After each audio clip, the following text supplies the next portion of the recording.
Hello students, आज का अपना टॉपिक है गोलीय लेंस। आज अपन गोलीय लेंस के बारे में विस्तार से पढ़ेंगे। जैसा कि अपन पहले पढ़ चुके हैं प्रावर्तन के बाद में अपने पढ़ा गोलीय दर्पण और उसके बाद में अपवर्तन की डेफिनेशन।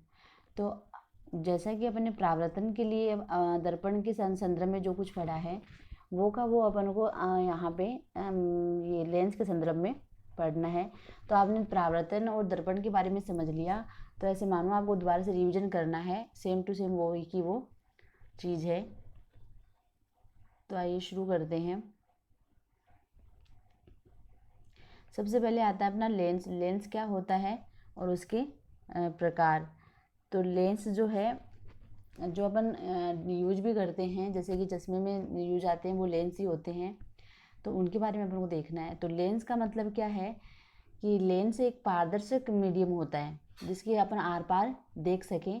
तो इसकी परिभाषा में आप एक चीज़ लिखोगे कि दो पृष्ठ का मतलब अपन ने दर्पण में एक पृष्ठ देखा था। अपने जो दर्पण का जो डायग्राम बनाया था रेखीय, उसमें अपने सिंगल लाइन ऐसे खींची, तो इसका मतलब वो एक सिंगल पृष्ठ था। अब यहाँ पे दो पृष्ठों से घिरा हुआ पारदर्शी माध्यम लेंस के लिए बताया गया है कि दो पृष्ठों से घिरा हुआ पारदर्शी माध्यम क्या कहलाता है? लेंस कहलाता है। तो पारदर्शी होना चाहिए माध्यम और दो पृष्ठ होने चाहिए। इसके बाद में अपन को देखना है गोलीय लेंस। जैसे पहले अपने देखा गोलीय दर्पण, तो उसी तरह देखना है गोलीय लेंस। तो गोलीय लेंस का मतलब ऐसे लेंस जिनके जो ये पृष्ठ है वो क्या हो? गोलीय हो। तो अपन डेफिनेशन में क्या लिखेंगे कि ऐसे लेंस जिनके जो ये पारदर्शी पृष्ठ ले रहे हैं अपन, उनमें से एक अथवा दोनों, ठीक है ना, जो पारदर्शी पृष्ठ ले रहे हैं उनमें से एक अथवा दोनों क्या हो? गोलीय हो या वक्रता युक्त हो, उन्हें कहेंगे गोलीय लेंस। अब गोलीय लेंस में खूब सारे प्रकार होते हैं, लेकिन मोटे तौर पर अपन दो पढ़ते हैं जो अपने सिलेबस में है। तो गोलीय लेंस में एक पृष्ठ भी हो सकता है, दोनों पृष्ठ भी हो सकते हैं। तो छोटे डायग्राम के द्वारा आप देख सकते हो। अब जो पढ़ना है अपन को वो है उत्तल और अवतल। ये नाम से अपन वाकिफ हैं, उत्तल और अवतल दर्पण में पढ़ चुके हैं। तो जैसे कि उत्तल में अपन ने पढ़ा था पहले, ये उत्तल का मतलब ये वाला जो बाहर की तरफ वक्रित हो या बाहर की तरफ उभरा हुआ, उसको अपने उत्तल नाम दिया था दर्पण में। तो इसका भी अपन एक पृष्ठ तो ऐसे बना लिया, अब दूसरा पृष्ठ भी अपन ऐसे ही बना दें, तो ये अपना बन गया उत्तल लेंस। वो तो दर्पण था और ये बन गया लेंस। अब इस लेंस में उस दर्पण में बहुत बड़ा फर्क है। वो फर्क बस आपको याद रखना है, जो डिफरेंस है कि ये जो उत्तल लेंस है ये क्या करता है?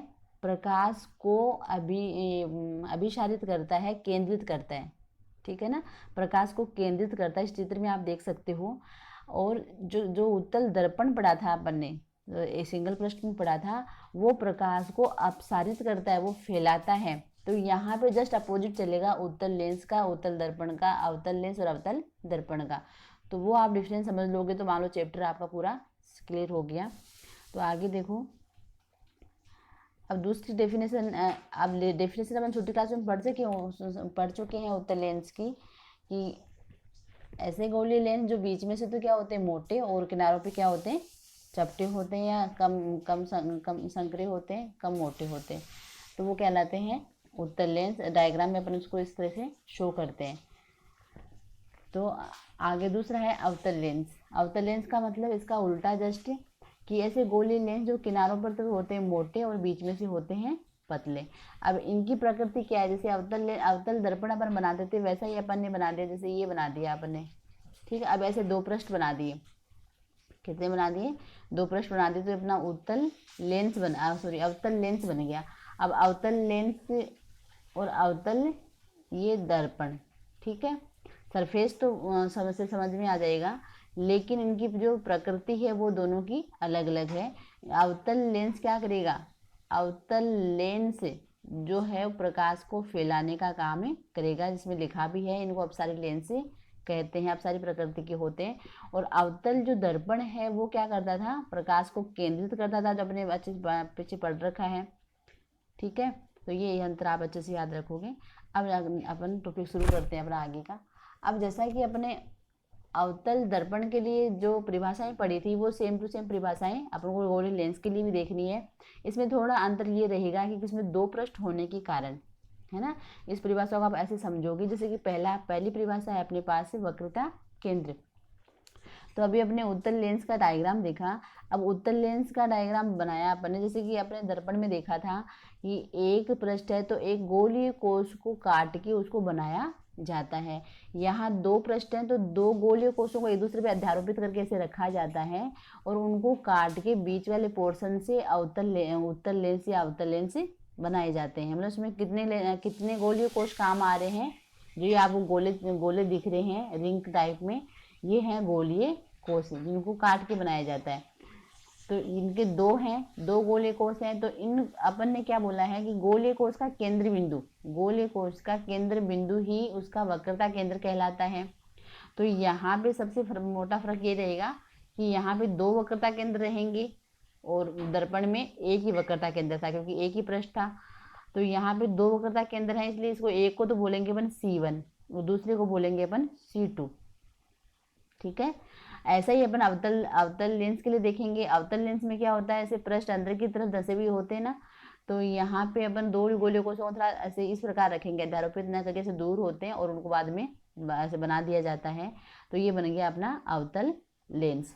और अवतल लेंस में भी दो गोलीय कोष तो C1 और C2। तो परिभाषा में अपन क्या डालेंगे, परिभाषा आप देख लोगे समझ लोगे कि गोलीय लेंस जिनसे गोलीय कोषों से इनको काट के बनाया जाता है उनके मध्य बिंदु क्या कहेंगे, गोलीय लेंस का वक्रता केंद्र C1 और C2 से निरूपित किया जाएगा।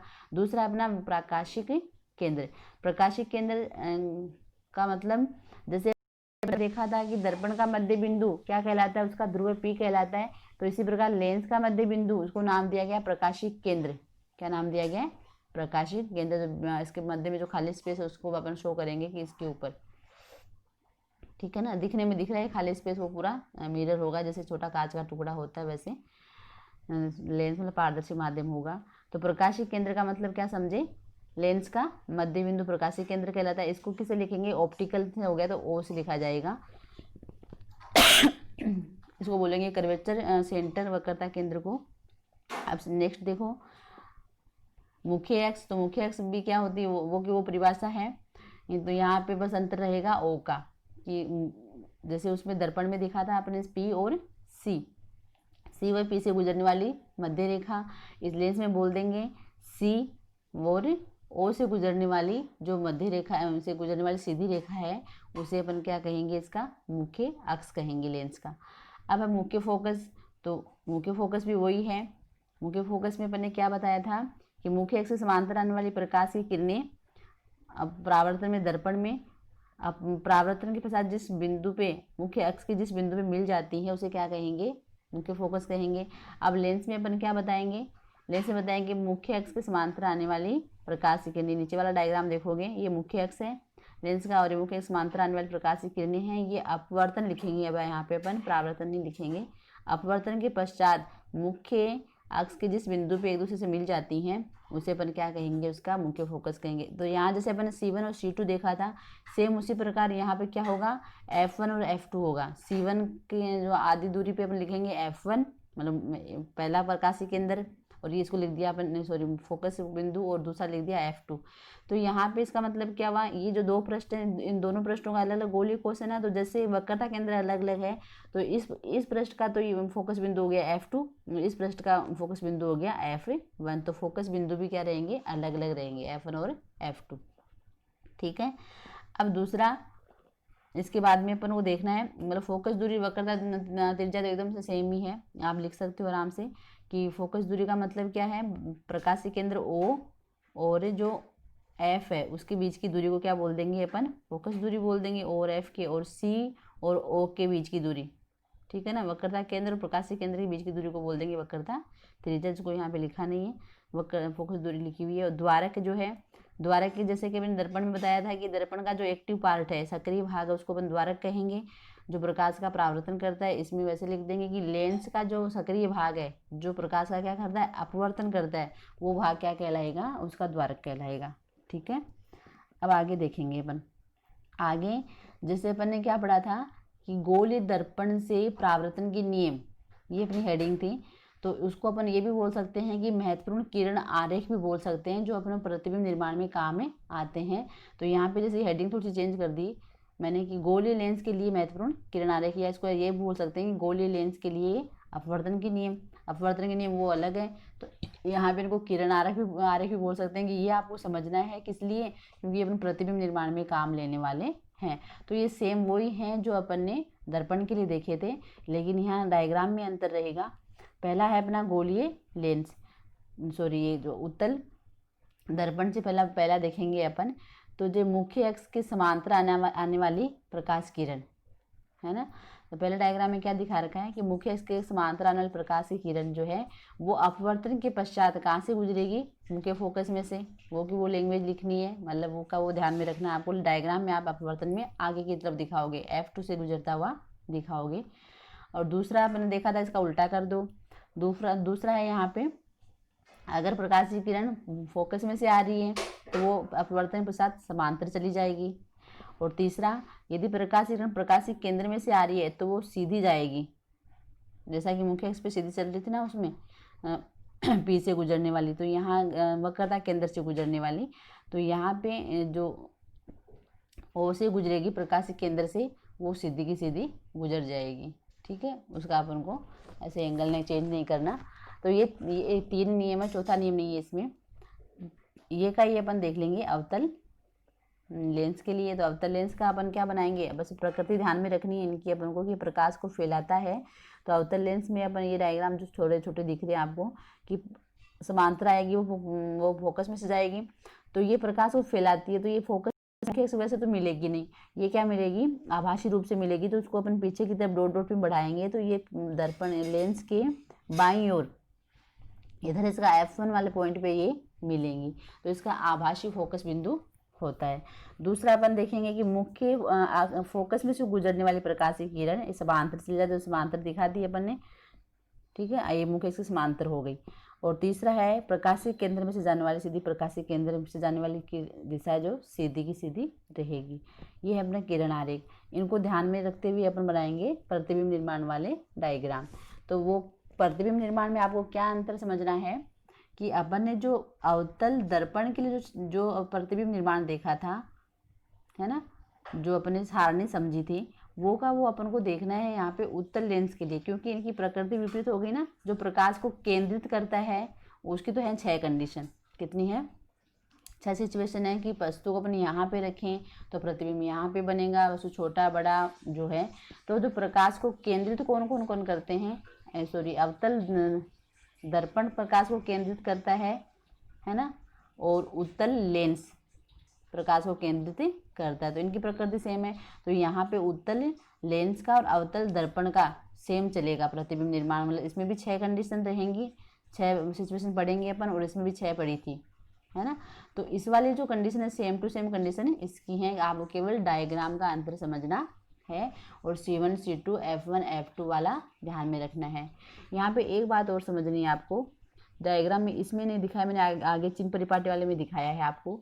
तो जो C1 है, जो पहले आप पढ़ चुके हैं कि ये जो दूरी है वक्रता त्रिज्या वाली, O से और C के बीच की जो दूरी है और F के बीच की दूरी में, दोनों में संबंध होता है ना, ये इस दूरी से क्या होती है, दुगुनी होती है। O से C1 की दूरी दुगुनी, ये यहाँ पे आधी। तो मान लो ये 10 है तो ये 5 रहेगी फोकस दूरी। तो यहाँ पे इस C1 को अपन लिख सकते हैं 2F1, मतलब F1 का डबल 2F1 लिख सकते हैं। इस पॉइंट को कहीं 2F1 लिखा मिलेगा बुक्स में आपको, या क्वेश्चन के अंदर भी 2F1 आ सकता है। इसका मतलब समझो कि ये C1 की बात कर रहा है। दूसरा यहाँ F2 है और C2 है, तो C2 को अपन लिख सकते हैं 2F2, मतलब F2 का दुगुना। ठीक है, तो ये बात इसमें थी। अब इसमें पहले सिचुएशन देखेंगे अपन, जो कि पहला अपन ने दर्पण में देखा था, वो कि वस्तु अनंत पे हो।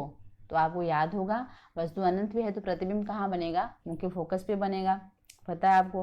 तो आपको क्या करना है, अब इस डायग्राम में उत्तल लेंस बनाना है और जो किरणें लेके आनी वो वैसी समांतर लेके आनी, फोकस में से गुजारनी है। लेकिन इसका फोकस क्या है, अपवर्तन का मतलब प्रकाश की किरणें आगे जाएंगी और मार्ग चेंज होगा, वापस नहीं आएंगी ना लौट के। तो यहाँ पे आप किरणों को आगे निकालोगे,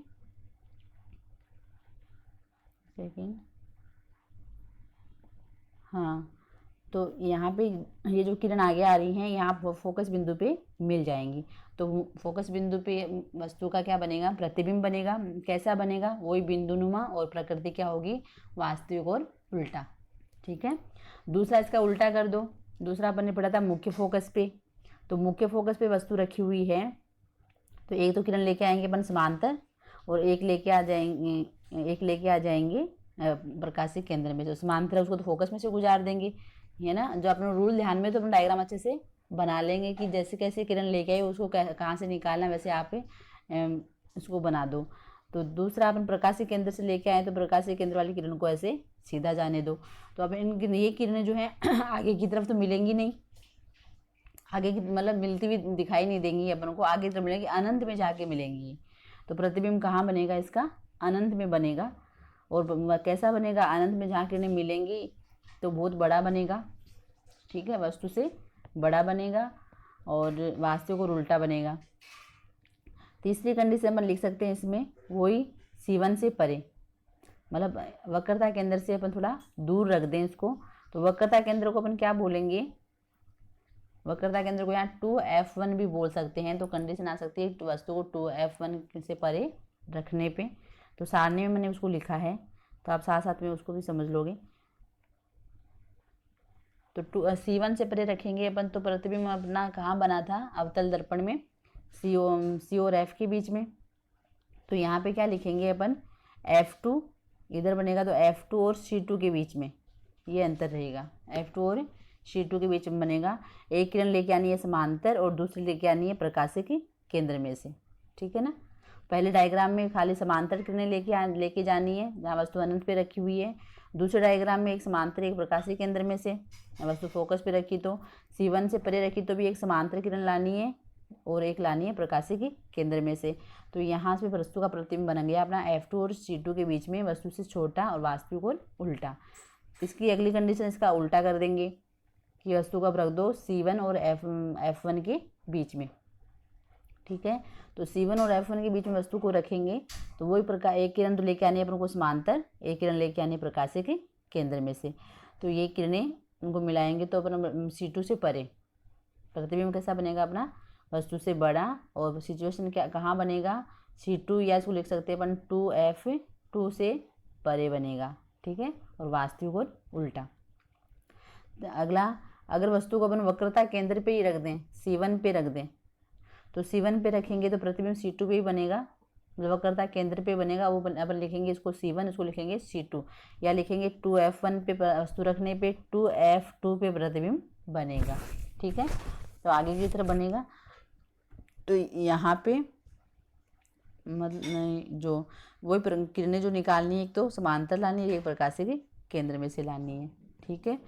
अब लास्ट कंडीशन जो इम्पोर्टेंट भी है, क्योंकि सबसे अपवाद है ना ये कंडीशन की, अब वस्तु को अगर अपन अब फोकस बिंदु F और प्रकाशिक केंद्र O के बीच में रख दें उत्तल लेंस के अंदर, तो यहाँ पे जो प्रतिबिंब बनेगा वो क्या बनेगा, आभासी और सीधा बनेगा। इसका आभासी और सीधा और वस्तु से बड़ा बनेगा। तो अपन देखो क्या देखना डायग्राम में, ये तो कंडीशन ध्यान में रखनी है, वस्तु को कहाँ रखना है, F और O के बीच में, F1 और O, और जो वस्तु से किरण निकालनी है वही तो समांतर निकालनी है, जो फोकस में से चली जाएगी F2 में से चली जाएगी, और एक वही प्रकाशिक केंद्र में से निकाल देनी है। तो ये किरणों को अपन पीछे आगे तो मिलेंगी नहीं, पीछे की तरफ बढ़ाएंगे तो ये किरणें पीछे की तरफ मिल जाएंगी, और वस्तु का प्रतिबिंब लगभग F1 ये नल दर्पण से पीछे बन गया, कहीं भी बन सकता है वो, अपन यहाँ की जो दूरी चेंज कर देंगे तो ये कहीं भी बन सकता है। जो इसमें दिख रहा है अपन को C1 और F1 के बीच में बना है, और वस्तु से बड़ा आभासी और सीधा बना है। तो इसमें आभासी और सीधा किधर बना है, वस्तु के दर्पण के बाईं ओर बना है, और दर्पण में जस्ट उल्टा रहता है, आभासी और सीधा बनता है तो दर्पण के दाईं ओर बनता है। ठीक है, क्योंकि वहाँ प्रकाश टकरा के लौटता है, यहाँ प्रकाश आगे की तरफ गुजरता है। तो ये समझ लोगे तो ये डायग्राम भी आपके अच्छे से समझ में आ जाएंगे, रटने की जरूरत नहीं पड़ेगी।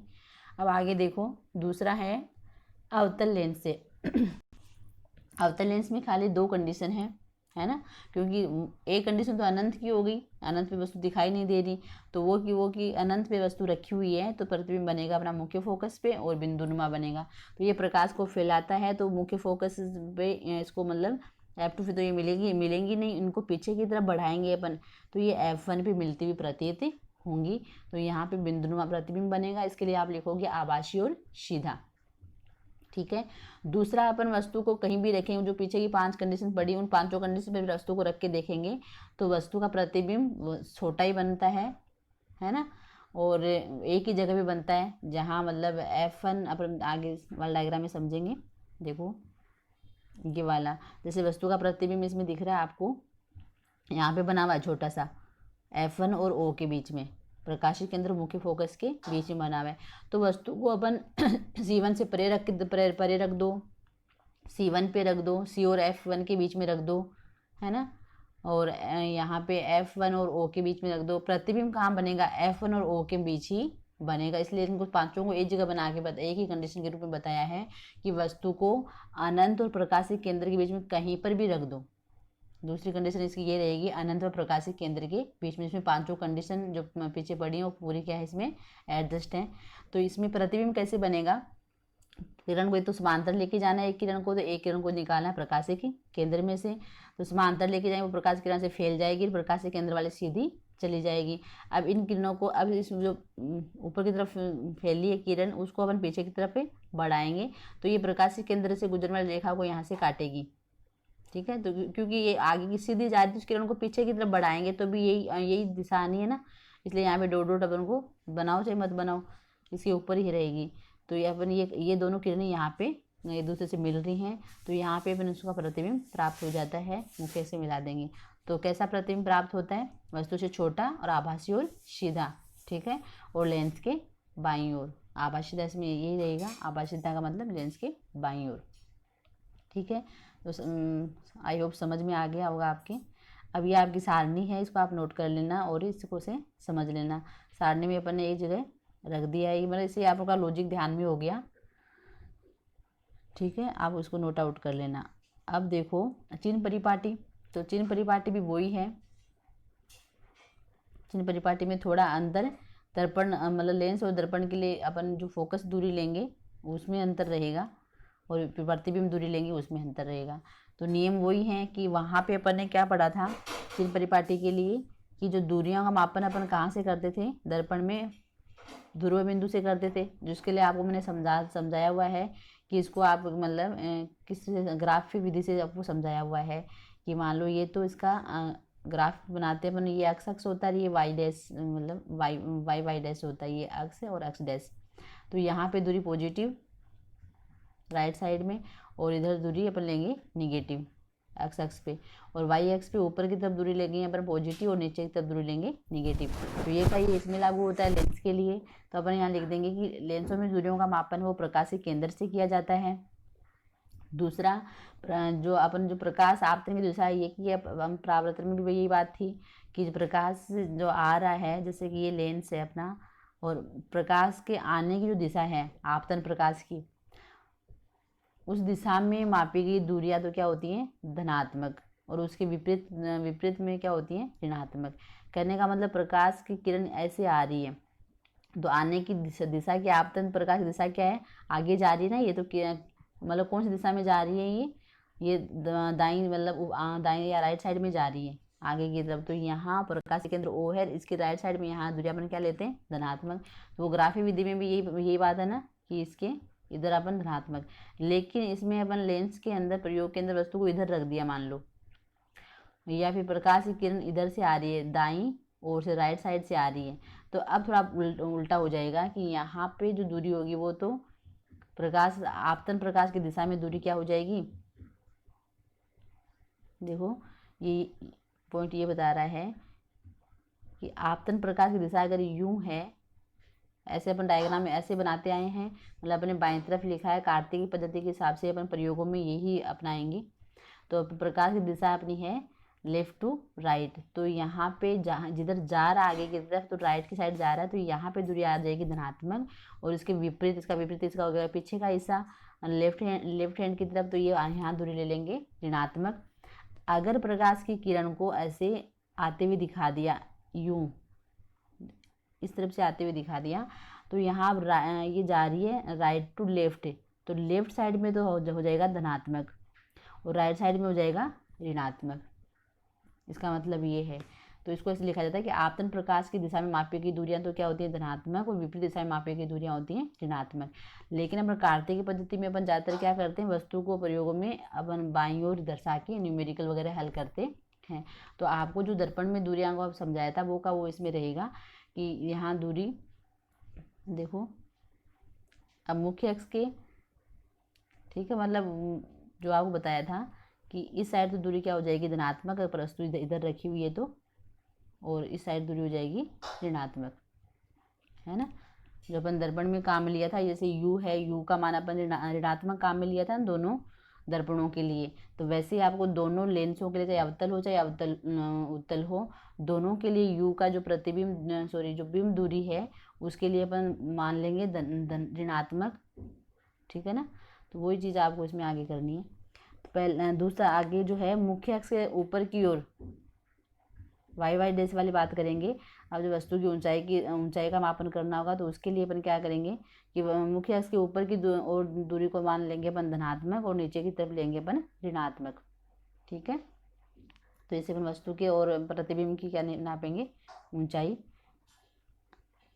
अब ये चिन्ह परिपाटी आपको इस डायग्राम से समझाई हुई है। तो देखो ये अपने अवतल लेंस है, ये उत्तल लेंस है।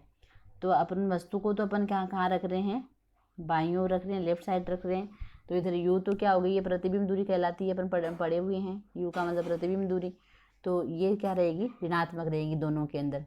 अब आपने क्या पढ़ा, अवतल जो लेंस है, अभी देखी कंडीशन, वो प्रतिबिंब बनाता है आभासी और सीधे, और आभासी और सीधे प्रतिबिंब लेंस में कहाँ बनते हैं, बाईं ओर बनते हैं। तो इस साइड दूरी क्या रहेगी, ऋणात्मक रहेगी ना। तो यहाँ v का मान भी क्या आ गया, निगेटिव आ गया।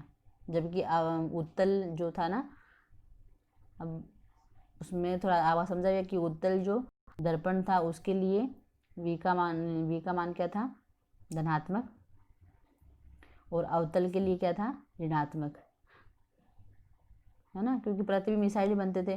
तो ये तो अपने आप क्या बोलते हैं, ऐसे ही अपने आप मैच हो गया कि अवतल लेंस और अवतल दर्पण दोनों की जो यूवी क्या है, मिल गई, ठीक है। तो आपको ये लॉजिक से समझना है। तो यूवी का इसका हो गया। अब नेक्स्ट आप देखो इसका जो F1 जो है, फोकस दूरी की बात की जाए अवतल लेंस के लिए, तो इसकी जो फोकस दूरी है वो कहाँ नापेंगे अपन, बाईं और लेफ्ट साइड में ही नापेंगे। क्यों, क्योंकि इसकी किरणें आगे की तरफ तो ये F2 की साइड तो मिलती नहीं है ना, राइट साइड की तरफ, इनको पीछे की तरफ बढ़ाने पे ये मिलती हैं। तो यहाँ इसका F1 ये रहेगा, तो फोकस दूरी इसकी क्या आ जाएगी, ऋणात्मक आ जाएगी, ठीक है। तो आपको जो न्यूमेरिकल्स के लिए ध्यान में रखना है, तो न्यूमेरिकल्स से आपको क्या ध्यान में रखोगे, अवतल लेंस के लिए यू, वी और एफ तीनों क्या रहेंगे, निगेटिव रहेंगे, ऋणात्मक रहेंगे, ठीक है।